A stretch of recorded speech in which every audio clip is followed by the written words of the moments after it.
Welcome to Set Digital Roadshow First Quarter 2022 Performance Review. This session will run about 45 minutes, including Q&A. Company will start the session by 30-minute presentation, followed by 15-minute Q&A. During Q&A, investor may leave your question in meeting room chat box or you raise your hand function. We will open your microphone so you can ask the question to the company directly. May I now invite RS Public Company Limited to start the presentation. Thank you very much.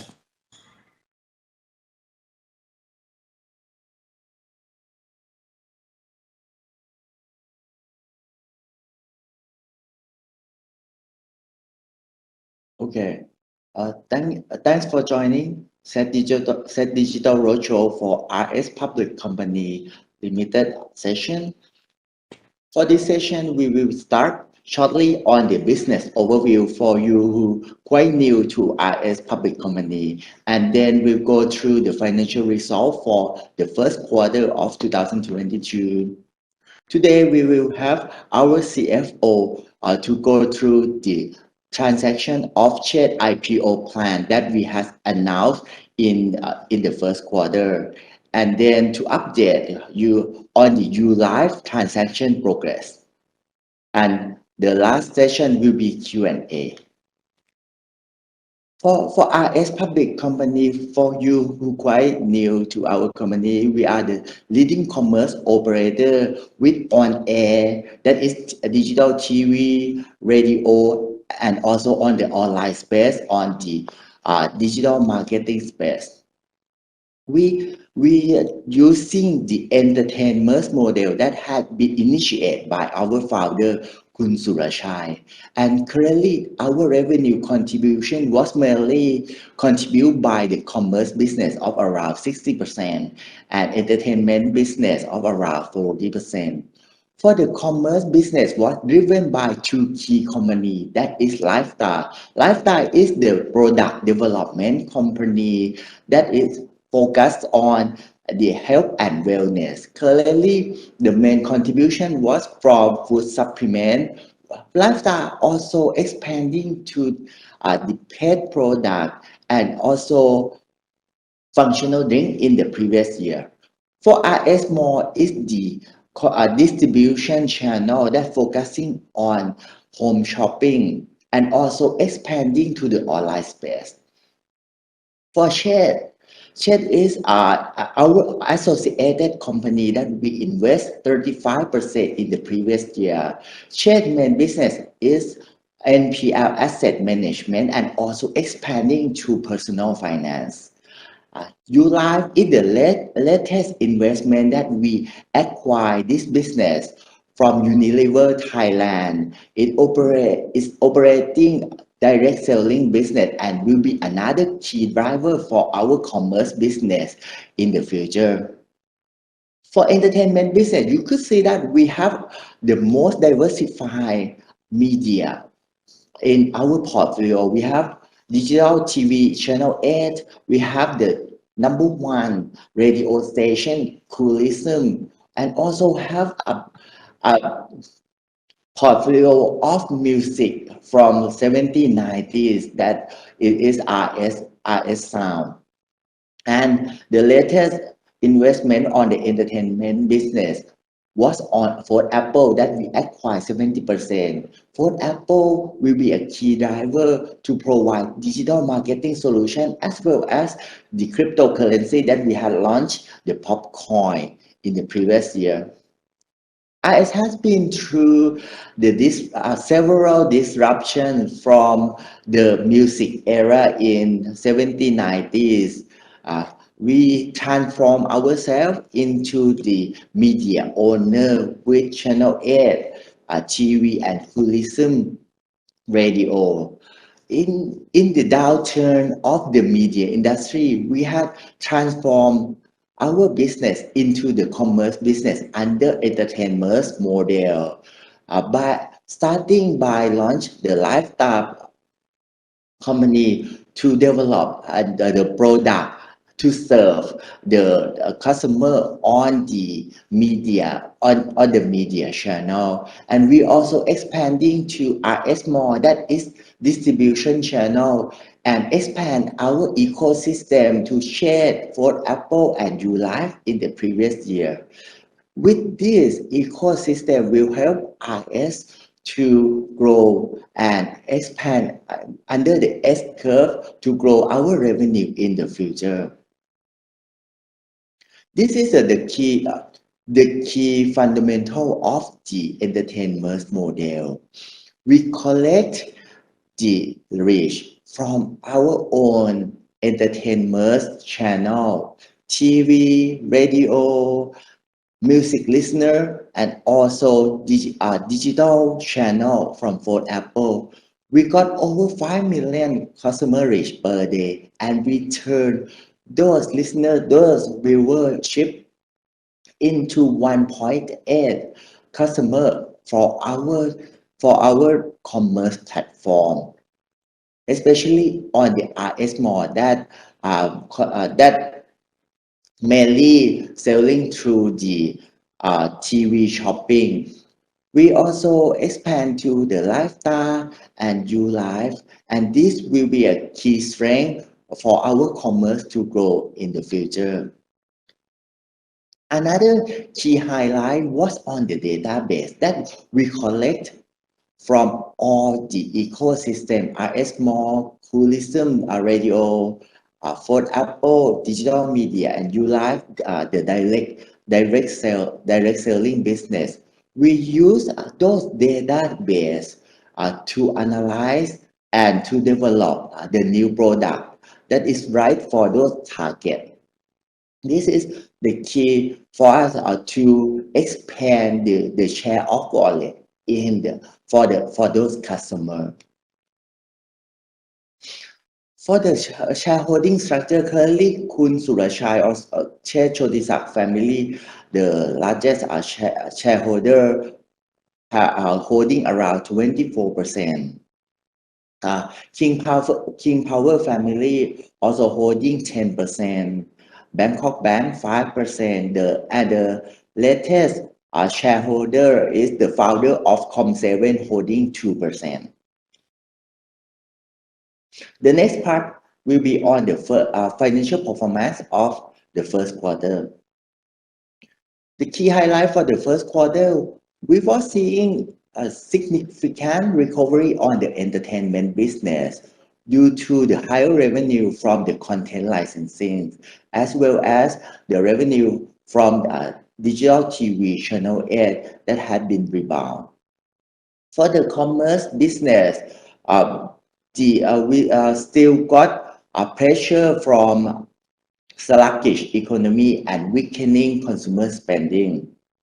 However, we have been focusing on shift the marketing strategy for commerce business to focus on our in-house brand through our own distribution platform. So this will help us to raise the gross profit margin over the long term. In the first quarter, our gross profit margin increased to 59% as a result of this strategy. And for the cost efficiency, we had mentioned since in the quarter four in the previous year, and this strategy to reduce SG&A, especially on the marketing cost, had been successful and decreased the SG&A by 10% Q on Q and year on year.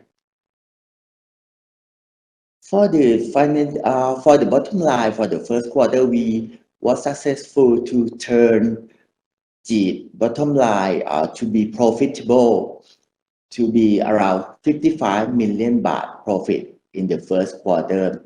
That was mainly driven by higher revenue, 15% increase Q on Q compared to fourth quarter in the previous year. As we mentioned, was mainly driven by the media revenue.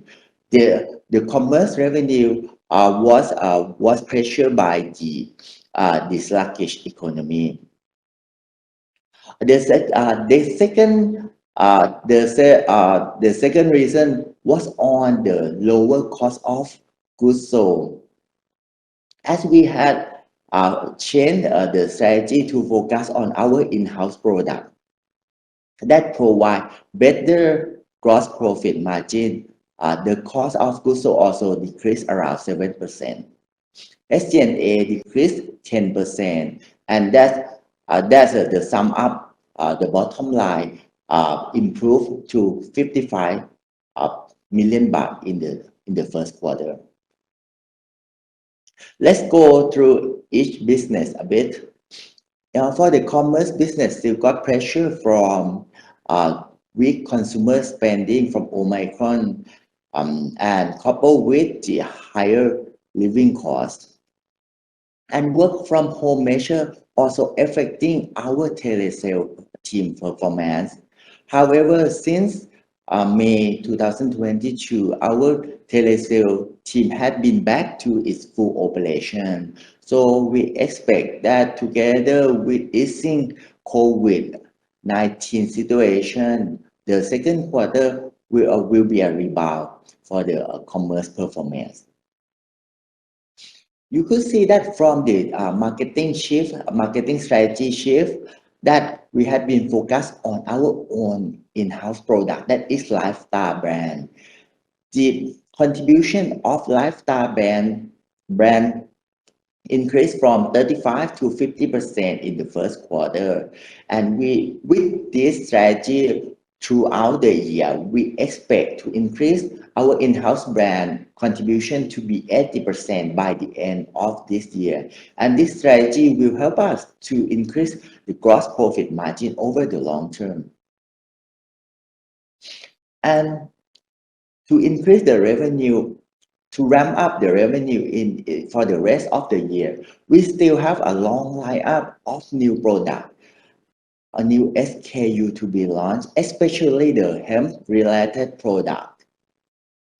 The key contribution of the new product will coming from the functional drink Kamusi. We have launched Kamusi Plus Kanchong and Kaba in June. That is this month. And the next month will be two more new SKUs, Kamusi with CBD shot. On the food supplement side, where you also have krill oil plus CBD. That is the second hemp-related food supplement. The first food supplement, the hemp seed oil for value, is got a very good feedback from the customer. For the Life Mate, we also got pet shampoo with hemp seed oil. You could see that RS will get the first mover advantage to take benefit to get attention from the consumer who are interested in the benefit of hemp in Thailand. Not only the hemp-related product, we also have a lineup of over 50 SKU of new product, especially on the food supplement in the second half of this year to help our revenue to recover. For the entertainment business, you could see a significant recovery in this quarter.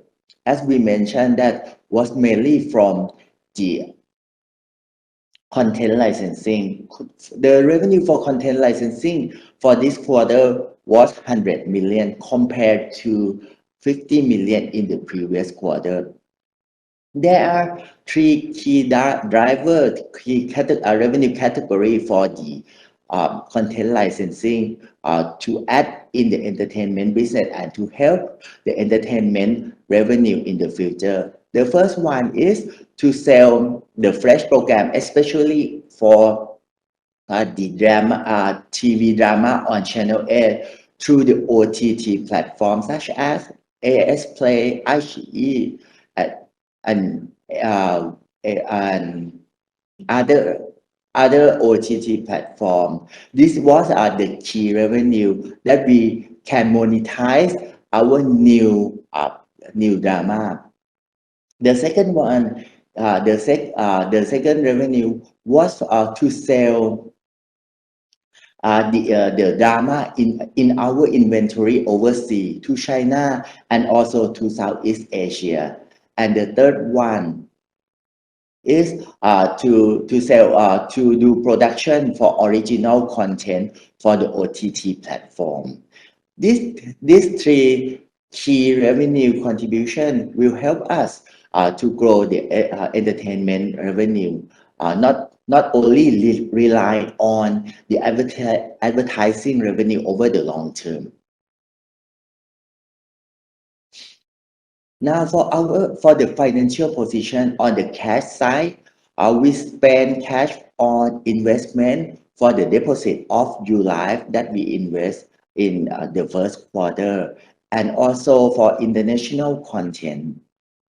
We funding those investment through the short-term loan from the bank, and that lead to 4% increase in the total asset of RS.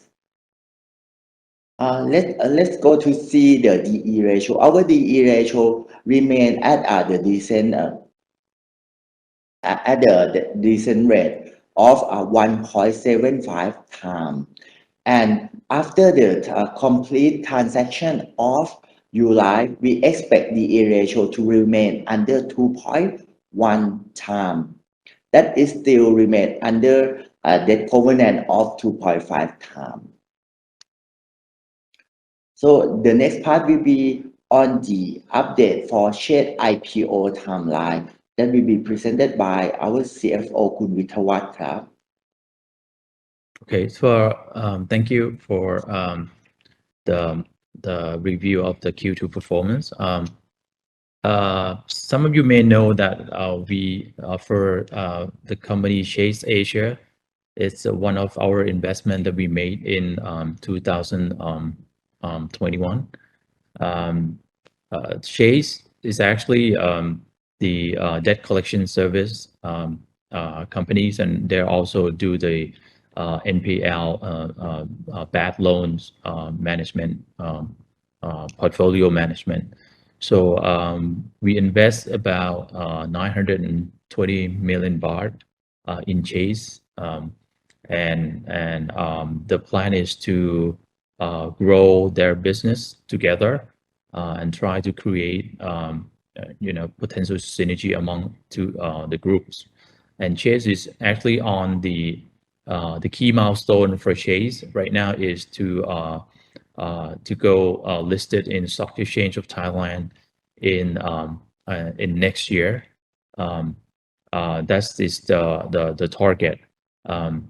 So I think if you look at the about the milestone, the filing is can you go back to the slide? Yes, this one. So for the IPO transactions, we just passed the RS and Chase board resolutions to offer the IPO shares of about 562 million shares, equivalent to about 28% of the total number of shares after IPOs, of which it will be offered by the existing shares owned by RS of about 145 million shares, or about 7%, and about 21% or about 417 million shares will be offered as a new shares to the investors. So these are the structures that we just passed the board resolutions. So after the IPO, RS will remain as one of the key strategic shareholder, holding about 20%. So I think RS still see that actually is still one of our key partners, and I think there's a potential that Chase can grow the business and create a long-term synergy with RS. And obviously, Chase will benefit from new capital from the IPO proceed to invest and expand their NPL portfolios. and also the personal and micro financing business, and also the interest. The benefit for RS is that we will get the IPO proceed from selling some of our shares, and we will get that cash inflow to repay our bank loan that we use to support the transactions. And so the direct benefit is that we will have a lower interest expense relating to this investment, and we have some leftover cash to to do another investment or to do the working capital management within the group. So in terms of transactions, I think we showed to you briefly that the timeline will be right now. The latest timeline will be that we'll do the filing submissions in Q3, and then it's expected that the Chase will be listed in Q1 next year. The slightly delay from the initial plan because of the change of some of the accounting methods that we have to I guess make some adjustment to comply with I guess the regulators' opinions. But I think in terms of business, it's still doing quite well. If we look at the business performance of Chase over the last year, you see that after we invest in Chase and they got our capital investment to expand their business, year on year, you see that the total number of outstanding portfolio grow about 24%. And the total number of accounts, customer accounts, grow about 31%. So basically, they can grow the business, especially on the NPL portfolio and also the personal loan portfolio. You can see that compared to 2020, the 2021, the percentage of revenue from interest income loans grow from 8 to 16%. So while the contribution from the interest income from NPL portfolio also grow to 48%. So that shows that they can invest more in the portfolio and can generate more incomes. So in terms of financial performance, overall financial performance of Chase, the revenue grow from 732 million baht to close to 800 million baht, while the net profits margins grow quite a lot from 22 to 35% with a higher EBITDA. So we expect that to see some growth this year as well, right before the IPO. So I think that should be quite a good, I guess, momentum from Chase Asia. Yeah, so that's just want to update on Chase IPO, which is, I think, one of the important key milestone for RS. And then I would like to touch a little bit upon the uLive transactions. Some of you may know that we recently announced the investment in uLive business, which is the direct selling business previously owned by Unilever Thai Trading. So we are, I guess, the winner of the bidding process, and then we successfully closed the transactions toward the end of April this year. So right now, starting from May 2022, uLive has been fully operated under RS Group, and I think with our ecosystem and the platform that we can help uLive, I guess there is a lot of potential benefit that we can unlock, and we can, I mean, and uLive can leverage from our resources, right? So I think we target uLive to be a modernized direct selling business, and our target is that within 3 years we want to grow uLive to be among one of the top five in MLM business in Thailand. So in terms of revenue, so I think that's is our long-term target. I think already under RS, definitely we can help to build, a stronger brand awareness because we have all the media channels. We have, the branding. We are quite strong in our marketing and brandings. And I think we also have launched our digital marketing solutions, the newest digital marketing solution, which is Popcoin, our utility tokens, which is going to be one of the key, marketing tools and platform that we can collaborate and benefit, within the business group. The Popcoin will be, the key tools to attract more customers, audience, and also generate value-added revenues to the groups. And I think, given the trends of blockchains and cryptocurrencies, I think definitely there's a future for that business. And then this is something that ULife can also benefit from, being part of the marketing tools they can use to generate more, incomes and attractive offers to the customers, right? So that's the second, factors.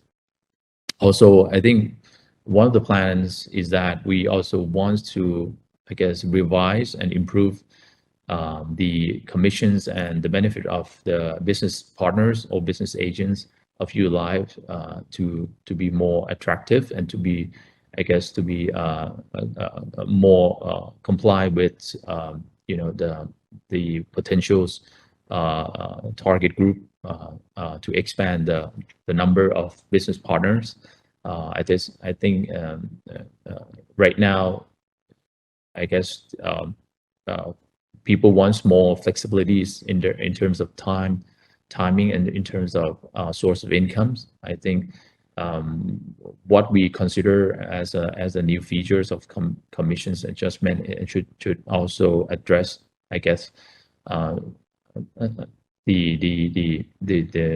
the pain point of the direct selling business. I think it could be one of the key factors that we can expand number of agents. And also I think we also want to expand more in terms of younger generations, want to touch on this new group of target business partner. I think this is, and we want to grow a number of customer base to reach like million households, in a medium to long terms. So there's a lot of potentials in ULife, and as you can see from this page, you see that we try to grow our commerce platform to cover every channels, and as you can see that we have quite a various coverage in different channels. On TV, we have RS Mall as a main commerce platform, selling products through digital TV channels, and also some of the partner channels as well. RS Mall also have quite a broad online channels of their own, social medias, website, applications, marketplace, right? So that's one of the very important platform that we have. Lifestar, which is our product companies, also have their own access to offline channels, mainly modern trade and traditional trade channel, and special stores for some of the products such as pet care. So Lifestyle will be, our key driver to grow on the offline channels, on the mass market channels. Cool Listen under Cool applications, Cool Anything, that's the another online platform that we expand on in the recent years. Try to leverage from having being a number one on the radio stations in Thailand and have I guess the biggest and the largest coverage on the radio fan base. So that's what we try to I guess turn all the listener into our customers. And the newest one is U Live. Everybody knows that it's the direct selling business. So the key platform for this business is the people. So we have active business agents, about 70,000 people in the network. So that can be another important platform for our commerce as well. And Ulive also have done some, I guess, some market in few countries, for example, Malaysia and Singapore. So yeah, I think we believe we have a lot of potential to grow this business. Next is, yeah, I think that's it for I guess performance review for this session. So I'll be open for questions. The session has come to the end. Thank you very much, investor and corporate, for joining the conference. If you do need further detail, please feel free to drop us an email. Thank you very much. ขอบคุณครับ ครับ Thank you. ขอบคุณครับ